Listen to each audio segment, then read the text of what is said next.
여러분, 오늘 주연우 5번째죠. 하나님의 말씀은 이사야서 40장 21절로 31절 말씀을 가지고 주 여호와를 앙망하라 라는 제목으로 함께 은혜를 나누겠습니다. 주 여호와를 앙망하라. 이사야 선지자를 통하여서 주님은 말씀하십니다. 이 앙망이라고 하는 말은 우리들이 소원한다 라는 말입니다. 우리 소원한다. 하나님께서 자기 백성의 구원을 위해서 결정적으로 역사하실 것을 확실하게 끈기를 가지고 기다리라는 그러한 말씀인 것입니다.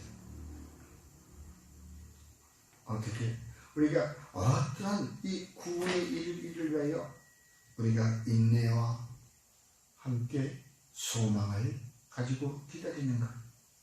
여러분, 이 여호와를 앙망할 때 우리는 항상 어떻게 생각합니까? 그래, 주님이 나를 잘 삼았으니까 나도 천국에 갈 수 있을 거야. 이 험악한 세상에서 과연 내가 주의 나라에 들어갈 수 있을까? 누구나 한 번쯤은 막상 자기의 죽음 앞에서 그와 같이 이야기를 할 것입니다. 내가 아는 우리 원로 목사님 사모도 그와 같이 제 집사실 제 집사 나도 천국 갈 수 있을까? 그와 같이 병석에 누워서 말씀하신 적이 있습니다. 그럼요, 걱정하지 마십시오. 늘 언제나 사모님이 해왔던 것이 있었기 때문에, 사모님은 여호와 하나님의 말씀을 떠나서 살지 않았기 때문에 충분히 갈 수 있습니다. 그러나 내 마음이 흔들릴 때도 있었어. 걱정하지 마시고 주의 손을 꼭 붙들고만 계십시오. 손이 힘이 없을 때는 주님 나의 손을 붙들어 달라고, 주님에게 붙잡힌 손 절대 주님은 놓지 않으신다는 것을 믿으시기 바랍니다. 그러므로 우리는 우리 베드로전서 1장 21절의 말씀과 같이 너희는 그를 죽은 자 가운데서 살리시고 영광을 주신 하나님을 그리스도로 말미암아 믿는 자니 너희 믿음과 소망이 하나님께 있게 하겠느니라 라고 기록되어 있습니다. 여러분, 그러므로 우리는 이 세상의 그 어떤 권력보다도 또 어떤 이 세상의 능력자보다도 저와 여러분이 구원하신 하나님을 비교할 수 없다는 것입니다. 이 세상은 하나님과 비교의 대상이 아닌 것입니다. 그 어떤 능력자도 하나님과의 비교할 수 없는 것입니다. 왜? 하나님은 창조주이시니까요. 세상의 그 어느 것과도 비교될 수 없다는 것이 바로 창조주이셨기 때문인 것입니다. 누가복음 13장 20절에도 또 이르시되 내가 하나님의 나라를 무엇으로 비교할까? 라고 말씀하고 있습니다. 그러나 이사야서 46장 9절 이하에 이와 같이 말씀하고 계십니다. 너희가 나를 누구에게 기며 누구와 짝하며 누구와 비교하여 서로 같다 하겠느냐? 사람들이 주머니에서 금을 쏟아내고 은을 저울에 달아 도금장에게 주고 그것으로 신을 만들게 하고 그것에 엎드려 경배하며 그것들을 들어 어깨에 메어다가 그의 처소에 두면 그것이 서 있고 거기에서 능히 움직이지 못하며 그에게 부르짖어도 능히 응답하지 못한다. 너희들이 만든 신, 바로 이 세상의 만물을 털어서 우상을 만들어서 그것을 너희가 어깨에 메고 처소에 갖다 놔봤자 그것은 거기에서 한 발자국도 움직이지 못하고 너희들이 거기에 가서 부르짖어도 그가 말 한마디 못한다. 그런 것과 나를 비교하겠느냐? 하나님은 만물을 창조하신 창조주이심을 우리는 기억해야 하는 것입니다. 또 시편 89편 6절에는 무릇 구름 위에서 능히 여호와의 비교할 자 누구며 신들 중에서 여호와와 같은 자가 누구리까 하고 시편 기자는 말하고 있는 것입니다. 그런데 우리는 간혹가다가 그걸 잊어먹고 세상의 물질과 비교합니다. 누구네는 이렇게 잘 사는데, 누구네는 이렇게 부자로 사는데, 누구네는 이렇게 좋은 차를 가지고 사는데, 누구네는 아빠는 좋은 직장에 다니는. 그러나 그것은 풀의 꽃 같고 이슬 한 대 맞으면 끝나는 것입니다. 여러분, 하나님은 누구와도 비교될 수 없는 대상이라는 것을 우리는 잊어서는 안 되는 것입니다. 사람들은 그렇게 곧잘 이렇게 잊어버리고 사는 것이에요, 여러분. 그러면서 또 한 가지가 있습니다. 그것만 누구누구와 비교, 그것만 이제 또 한 가지는 또 원망합니다. 내가 지금까지 이 예수를 잘 믿었는데 지금 내가 너무나도 힘든 삶을 삽니다. 아무리 믿어도 나의 일은 풀리지 않습니다. 언제나 돼야 나의 일이 풀립니까? 누구는 나보다 못하는데도 좋은 직장에 다니고, 누구는 나보다 훨씬 비교할 수 없는데도 더 좋은 삶을 살고 있는데 나는 왜 그럽니까? 하면서 원망을 할 때가 있었습니다. 내가 저 사람을 만나지 않았다면 나는 더 좋은 삶을 살 수 있었을 텐데. 여러분, 그러나 저와 여러분이 예수를 믿고 이 자리에 앉아 있다면 우리는 확실하게 말합니다. 모든 일 원망과 시비가 없게 하라. 빌립보서 2장 14절 말입니다. 너희들이 너희 손으로 주의를 하려거든 원망 없이 또한 주변과 시비가 없게 하라 라고 말씀하고 있는 것입니다. 여러분, 그렇게 해봤습니까? 늘 오면 우리가 다니는 내 발걸음의 처소를 생각해 봅니다. 그 발걸음의 처소가 닿는 그곳에 항상 우리는 또 다른 생각을 가지고 있는 것이죠. 그런 말 있잖아요. 다른 교회 다니다가 우리 교회 오면 우리는 그분 안 받아줍니다. 직분자로 세우지 않습니다. 왜? 다른 교회에서 했던 그 경험을 가지고 우리 교회에 손목을 시키니까 갑자기 이 교회에 나갈 길이 흔들려버리고 만다는 것이죠. 여러분, 우리는 세상에 나가서 누구와 비교하지 말고, 또한 우리가 하나님을 한 분으로 나의 구주로 섬기고 예수 그리스도 그분만이 나의 구세주임을 우리가 했다면 다른 그 어떤 것과도 비교하지 말고 원망과 시비를 없게 하십시오. 고린도전서 10장 10절에 이와 같이 나오시죠. 출애굽 시대에 있었던 걸 그들 가운데 어떤 사람들이 원망하다가 멸망시키는 자에게 멸망하였나니 너희는 그들과 같이 원망하지 말라. 이 코라의 자손들도 있어. 출애굽할 때 얼마나 모세를 원망했습니까? 모세를 원망했던 그 백성들은 다 가나안 땅에 한 걸음도 들어가지 못했다는 것을 잘 알지 않습니까? 지도자 모세를 원망했기, 교회의 목사를 원망하고 구역의 구역장을 목사, 셀 가운데 셀 리더를 원망하는 그런 사람들 같이 그 함께 그룹에 모여서 공동체 속에서 따라가지 못한다는 것을 믿으시기 바랍니다. 그 공동체에서 나고자가 되는 거예요. 나고자가 되면 또 그걸로 끝인데 또 원망을 해요. 쟤들이 뭐 살렸다고 나를 갖다가. 그래, 니들끼리 잘 해봐라. 그리고 그 사람은 그곳을 떠나면은 과연 그 사람이 다른 공동체에 가서도, 다른 예배처에 가서도 잘 섬길 수 있을까요?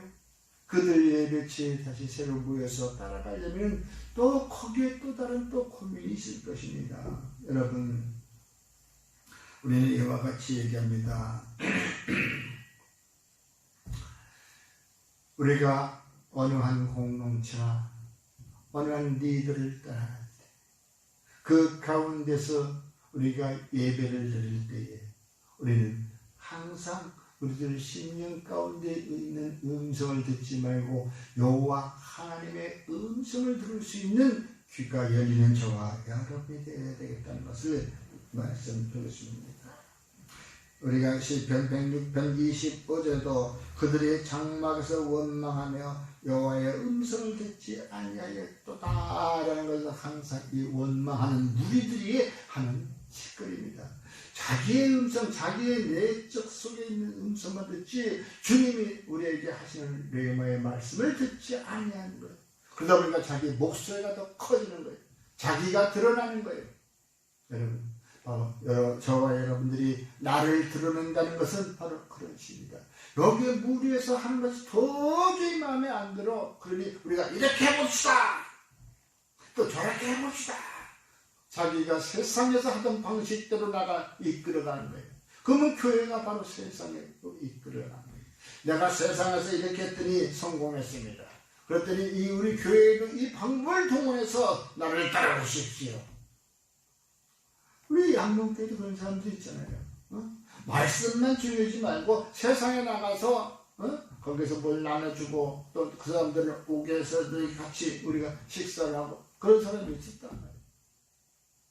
말씀이 들어가 있지 않으면 거기서 가지가지 말씀들이 쏟아져서 나와서 이전에 이 배가 어디로 가? 산으로 가는 거예요. 누구는 그러더라고. 아, 맞아요. 노아의 배가 아라산에 올라가는 것은 사공이 많아서 그랬어요. 사공이 8명이나 됐잖아요. 그러니까 그 배가 산으로 갈 수밖에 없었어요. 여러분, 웃을 일이 아닙니다.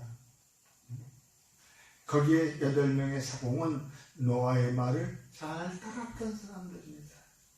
일사불란하게 움직였던 사람입니다.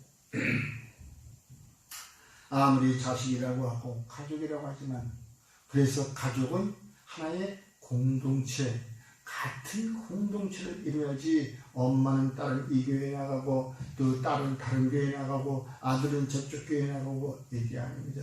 내 뜻에 맞는다고 찾아가는 것이라 믿음의 공동체는 하나가 되어야 된다는 것을 믿으시기 바랍니다. 잠언 19편 3절에 사람이 미련함으로 자기 길을 굳게 하고 마음으로 여호와를 원망하니라. 자기 생각대로 생각하면서 하나님을 원망하는 것이에요. 왜 나는 이렇게 해야 돼?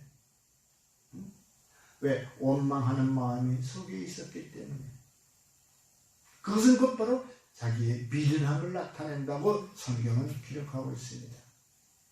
오늘 우리 양교회 성도들과 또 이 유튜브를 듣고 있는 모든 성도들은 미련하지 않습니다. 지혜로운 자들인 것입니다.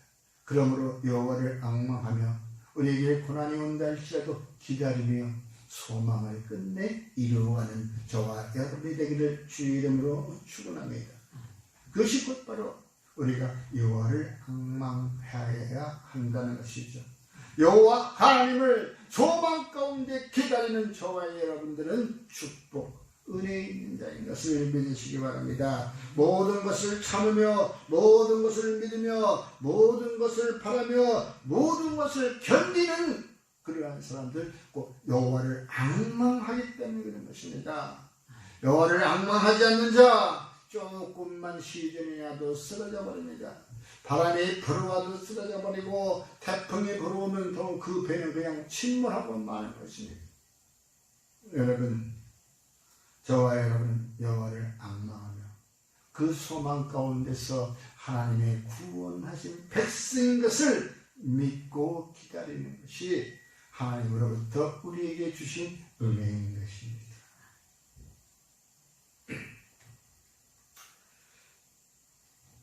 기다리다가 바라다가 지쳐버린 자들, 막노석이 된 자들이 있다 하지만 그러나 그들도 우리가 새롭게 시작하는 발돋는 것은 이전 것은 다 지나갔다.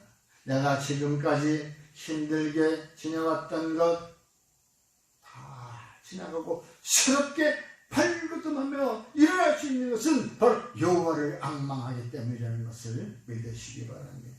그것이 오늘 성경 본문 말씀에도 나옵니다. 비교할 수 없는 하나님께서 우리가 여호와를 앙망하라. 여호와를 소망의 하나님, 너희들의 소망을 여호와 하나님께 두고 있으라고 말했습니다. 그러므로 로마서 12장 12절에는 소망 중에 즐거워하며 환난 중에 참으며 기도에 항상 힘쓰라. 소망 가운데 기다릴 수 있는 것은, 기다리는 원동력은 기도가 있기 때문인 것입니다. 기도가 없으면 바로 무너지고 마는 것입니다. 우리가 소망 가운데 즐거워하고 환난 가운데 우리가 참을 수 있는 것은 기도할 수 있기 때문이라는 것을 믿으시기 바랍니다. 주여, 이제 내가 무엇을 바라리까? 나의 소망은 주께 있다고 시편 기자는 말씀하고 있는 것입니다. 시편 기자는 항상 이와 같이 항상 나는 소망을 품고 주는 더욱 찬송하리로다. 소망을 품고 살아가는 그들의 입술에는 기도가 있고 그들의 입술은 음률의 예배인 찬송에 있다는 것을 믿으시기 바랍니다. 그러므로 항상 기도 가운데 찬송이 있어야 되는 것입니다. 여러분, 그 찬송은 주님이 가장 좋아하는 성도들의 향기로운 것입니다. 그 성도들의 입술에서 피어오르는 향기로운 소리, 그것이 곧 찬송인 것입니다. 찬송은 사단을 물리칩니다. 찬송은 어둠을 물리칩니다. 찬송은 죽음도 두려워하지 않습니다. 그러므로 오늘 이 시간 우리는 항상 여호와를 앙망할 수 있었던 것은 저와 여러분들의 삶 가운데 기도가 있었고 찬송이 있었음을 믿으시기 바랍니다. 그러므로 올 한해는 우리가 기도로 힘써 일하며 찬송으로 모든 것을 타파하는 귀한 삶을 시작하시기를 주의 이름으로 축원합니다. 기도하겠습니다. 고마우신 아버지 하나님, 우리의 입술을 열어 기도할 수 있게 하시고 우리의 인내를 기다리는 것은 소망이 있었기 때문임을 믿습니다. 소망 가운데 기다리며 찬송으로 주님 앞에 영광을 누리는 귀한 삶을 살아가는 이 한 해가 되게 하여 주시옵기를 우리의 소망의 하나님, 우리의 기적의 하나님, 우리 구주 예수 그리스도의 이름으로 기도드리옵나이다. 아멘.